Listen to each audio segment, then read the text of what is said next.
Good morning, ladies and gentlemen. My name is Austin Okere.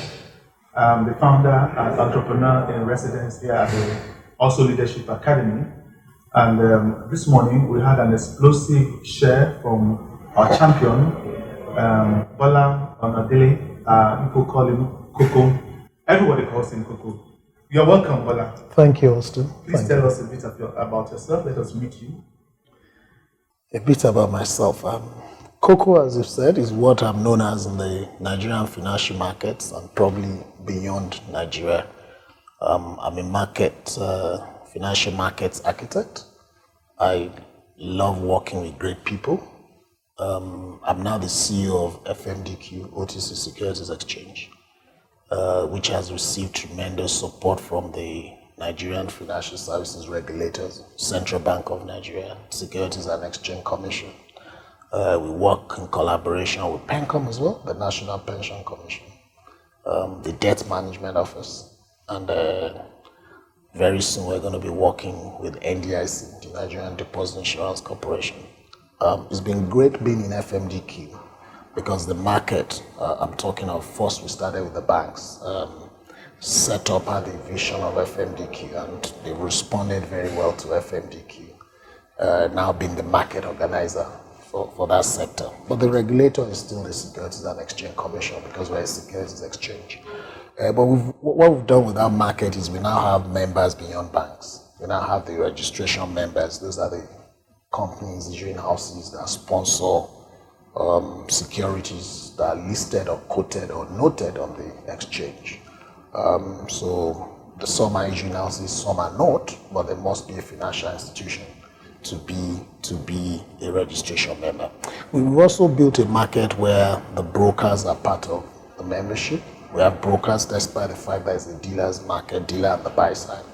We also encourage clients, especially very big corporate clients, to join FMDQ. So when we sit at members meeting, we have the ecosystem present and we can fashion or take decisions that are beneficial to the Nigerian financial markets. I guess that's a little about me. This is amazing. Is it only financial corporate clients that you seek to list on FMDQ, or any corporate can list? In actual fact, we offer this prosperity to governments, the sovereign, the federal government has listed, to states. We have states that have listed, e.g. Lagos State Government. We have Cross River State. We have Benue State, so states can list. And then when it comes to corporates, issuers play in the market by issuing securities. So corporates that require debt capital come on FMDQ. Is that you are listing a bond or you are quoting a commercial paper, the short-term securities, debt securities. Or what we've even done is private companies can also note, is what that is called, debt securities to tap the buy side. But they have to go and comply with the standards and guidelines which are there. Because you find out that the companies that are driving infrastructure development in Nigeria are mostly private companies. Funds are also listed, so I must talk about that. Mutual funds are listed, especially the Nigeria Infrastructure Debt Fund, which is going to be of major significance in this country.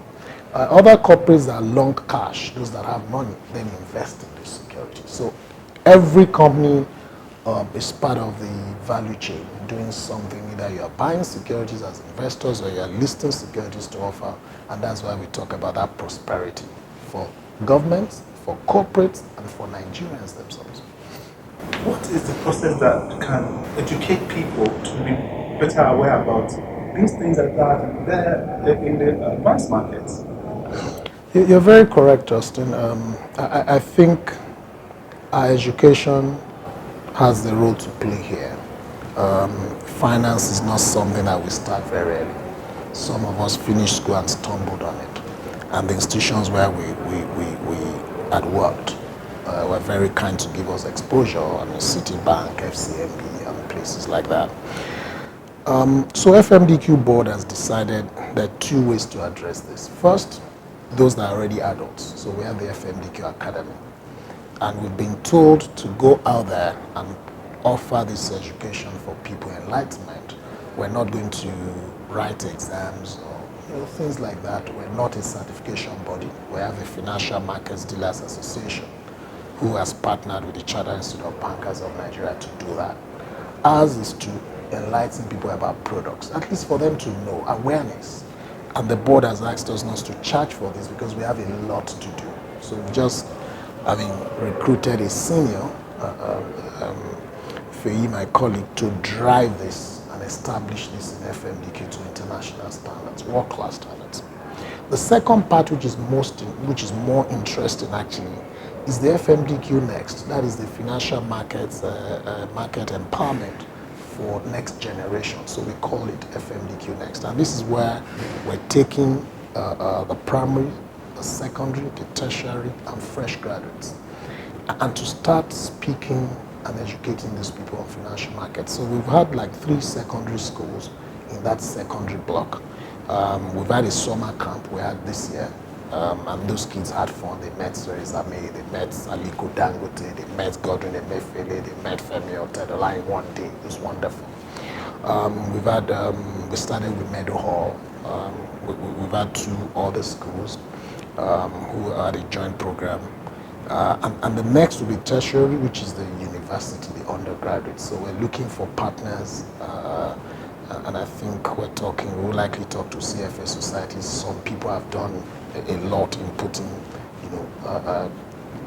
such structures together, so we can just partner and start that work. And we're going to end next with youth corpers, NYC fresh graduates, to also give them a lot of this education. The board has also ensured we created a facility in FMDQ where people will have this learning, and they run through simulation programs, they trade and start learning.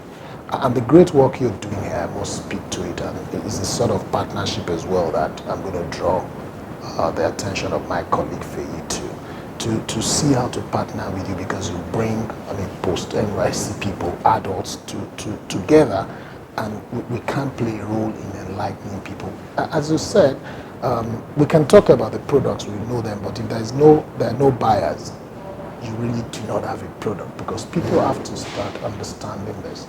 And the banks are going to play major roles as well, sensitizing their clients as to these products. But we're working hard in terms of the market framework. Nigerian Stock Exchange is also on this program, for us to bring products either there for them on the equity side, whilst we focus on the fixed income and currency side. The central bank has introduced an OTC FX futures, which has brought huge stability to the FX market now. People can plan better. You can buy contracts into 12 months ahead. As long as you're not speculating, the central bank has done that well, and that is great market development on the part of the central bank. So we have a lot of work to do, Austin, in enlightening people about these products, and that is the responsibility we've taken on. The biggest shock in the session was when you mentioned the figure of around 170 trillion. Nobody has heard this figure before. And this was an informal market that you formalized. How difficult could this have been, and is it sustainable? The figure sounds great because we've not had that sort of figure in Nigeria before. But if you look at Nigeria, the size of this economy, the GDP and the potentials, that is still a small figure for this country, I tell you. And we've not actually started the hedging products, and that is the small figure, apart from the OTC FX futures I spoke to, which is not up to 25% of that figure. Putting the formalized market, an informal market, and formalizing it, and now we're driving price formation, transparency, credibility in the market. I think we have to give credit first to the Financial Markets Dealers Association that promoted this agenda. Credit to the Central Bank of Nigeria that supported it, not only that banks can participate, but also added capital for it. And the greatest to the Securities and Exchange Commission that registered it. In actual fact, FMDQ is one story in Nigeria that all the financial sector regulators or agencies, debt management office, all have supported, and it's a big, trophy for Nigeria to showcase from time to time. And I mean, you then have the, so those are the regulatory visionaries. You have the champions like Ig, Agboje Agimokwede, Akin Daudu, the supporters, the consultants like Wura Biola, of management transformation, work with FDHL then. FMD I already mentioned, and all these people. Shola David Boa was the chair of his financial market subcommittee, and you see that everything they did supporting FMDQ. You look back at the things that the seniors, the Atedo Pitisai, Jimovia, Fola Adeola, Funke Oshibodu did then. As you said, it wasn't super informal, but there was no structure like FMDQ. Now this new generation put FMDQ. And is this sustainable? Yes, because again, governance will make things sustainable. The support Central Bank and the SEC have given to this baby, that support has been tremendous in making sure it's got sound footing. FMDQ recently turned 5. Only 5, November 7. And you see, thank you, and you see the support. I mean, don't forget the Nigerian Stock Exchange, an investor here. So if you look at all the collaboration and the work that's taking place, you see an institution with promise. I can say that with all sense of humility. And the stakeholders in the market, the media has been of great support. We've got 3 partners, Business Day, ProShare, Channels TV, that have done things for us that people think we've put huge budget behind, but they just supported it. So FMDQ is a national baby. And that FMDQ Next program and the academy will be what we're going to use to showcase the national relevance of FMDQ. And we're being challenged to quickly start offering programs that will involve everybody. I mean, of course, we take the non-interest securities very seriously. We've done listing of the sovereign sukuk, and that's an area we're developing FMDQ. But FMDQ's focus now is playing that role as the catalyst to unlock infrastructure in Nigeria. The economy is bigger than that. You can imagine if we get housing right, to give prosperity to Nigerians to own their own homes.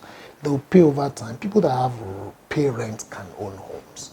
And we're not looking at mortgages alone. We have to look at that rent to own model where people pay rent over time and own it gives them skin in the game in their country. It brings pride back to Nigerians.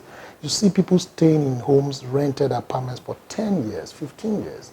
It could have become their own homes, but it can't be under this structure. So we're going to start with a national housing strategy, a blueprint. What do we want?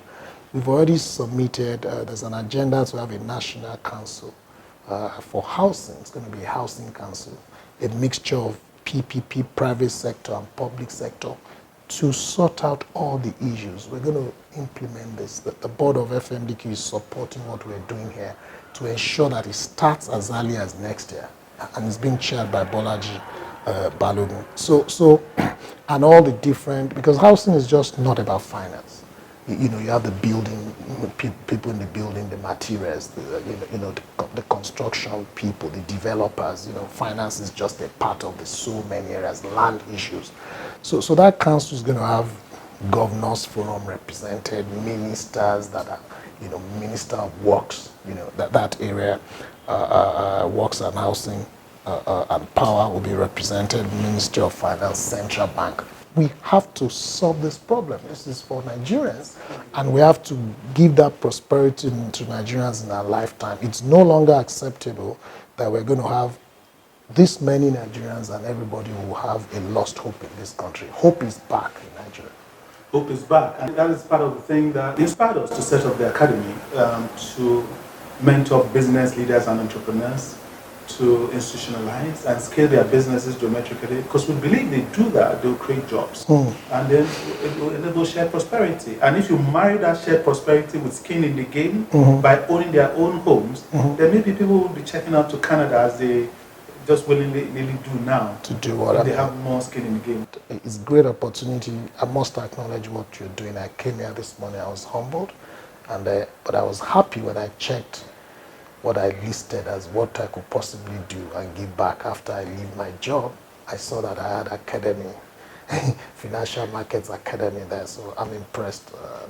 Thank you, with indeed. what And, you're and that doing. leads me to the next question. I mean, you are busy. Listen, you are doing all those things, and it's like the skill sets are not that deep. So you have to bring a lot from yourself to replicate yourself in many places. And yet you came as a champion on a Friday. I know you are built to be somewhere now. I know because we just made a call. What motivated you to accept to be a champion at the Also Leadership Academy?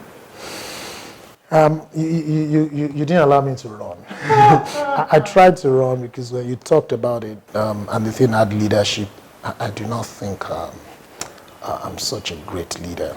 If I had my colleagues there, they would tell you my weaknesses and my challenges, but I guess you wouldn't take no for an answer. I didn't lie to you. The dates you picked, I was actually traveling until you picked a date that I was going to be in Nigeria. So I had to accept, and I'm very happy that I did, and I've come here. I'm busy, but I've got very great colleagues. The people that make FMDQ, that have made FMDQ what it is today. I started with Dipode and Jumoke Olaniyan, then two amazing ladies joined, Cordio Goji, Tumishe Koni, Lanre Shomi has come on board now, and my technical assistant, you saw Lola. This is just far pile of the wonderful young ones, Lamide Niyafuye, Sheun Afolabi, Teresa Amadi. These young ones just give me hope that this country can do a lot. The next is being driven by Kofo Abiose. There's just so many of them. Uzo Amaka was my first employee. She's still with the firm. They're just wonderful young people. They work hard every day, despite the challenges, to make FMDQ what it is. The families of those people and those that didn't remember know what I'm talking about. The sacrifice that they've been through, offered, toiling day and night to make FMDQ what it is today, and the support of the board. At times there was a day one highly respected director, BC Onosonya, actually got to FMDQ in the morning and closed at 6 p.m. in FMDQ. Then he was the CEO of First Bank. You have Peter Mangba of Zenith. You have Jibrila, who was CEO in EcoBank. And even the chairman from Central Bank. At times, what they give the time devoted to FMDQ. Kennedy Uzoka of UBA, Kaudia Kikube of FBN Quest Matching Bank, Dapaki Soya of AXA Mansard Pension Managers. The list is endless. Patrick Akinwunto of now the CEO of EcoBank in Nigeria.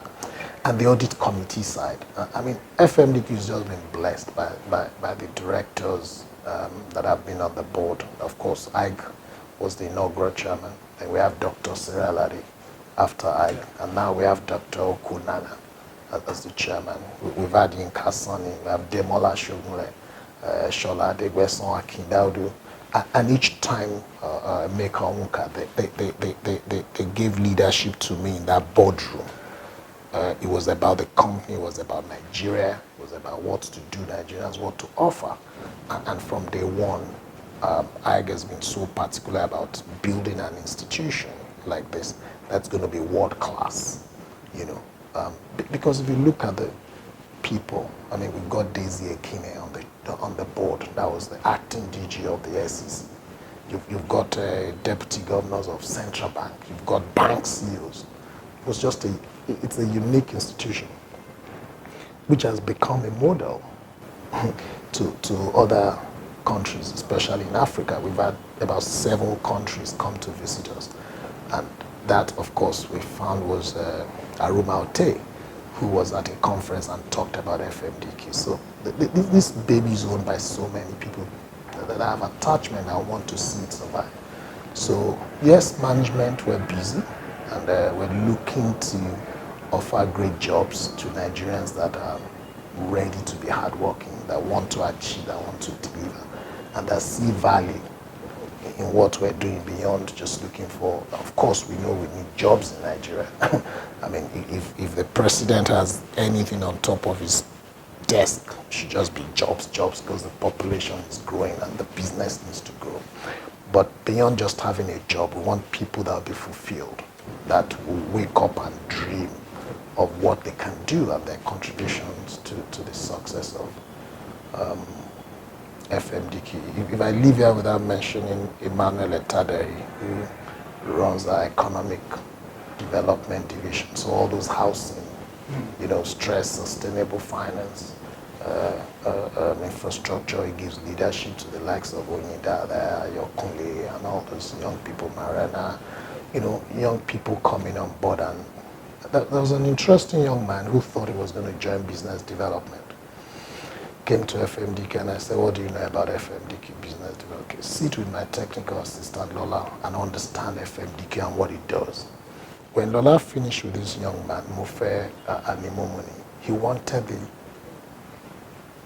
financial sector development group, which is where we have all the sustainable finance, housing and infrastructure problems of Nigeria to work with markets. Amazing.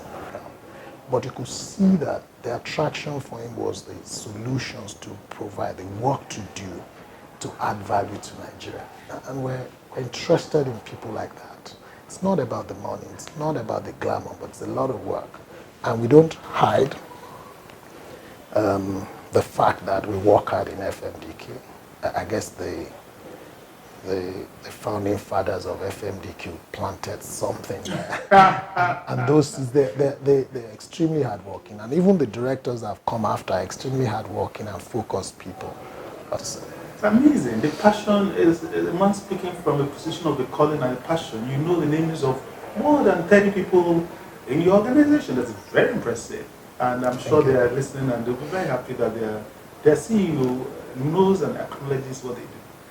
And maybe the last question, what's your experience like with the Ausso Leadership Academy, your experience of the class? Is it something you recommend people to come to? Yes. Yes. Before you finish, it's a wonderful program. Lola tried to get me to watch the videos. You send things out and I track them on WhatsApp, and every day I thought I was not qualified to come here because I saw Mrs. Awoshika, I saw Aiboji Agimokwede, I saw the Minister of Trade. Okay, I kept seeing people like that, Mrs. Oyabola, those that are, ahead of me in so many ways, and I just thought, hey, what does Austin want here? And it was interesting that when Lola finished and listened, because I was like, what do I say? She just put a slide together. It was one slide. I told her I'll come here today and just start with Q&A. She said, no, you can't do that. It starts with question and answer. So I didn't sleep because I was at a loss as to what to do. And then I thought of those inspiring quotes, which we started with. And interestingly, I think the participants who took some interesting messages home from those, but I'm impressed with what I saw. FMDQ, let me say FMDQ will definitely be back, either as Coco coming or the academy, sitting with you on what we can do together. But it's a great platform you've put together. I was envious when I saw the facility. I was impressed. I didn't expect anything less. Envious because I'd missed being in the classroom. Did you used to teach? Yes. Oh. When I was a consultant before FMDQ, and I used to enjoy it. And I thought, oh, Austin is on enjoying this now. I missed that. But I'm returning to it anyway after FMDQ. Amazing. Coco, thank you very much for coming. We want to be sure that we'll trap you on camera to say you'll come again, because we hope to see you sometime soon. Thank you very much. I look forward to it. Thank you. Thank you.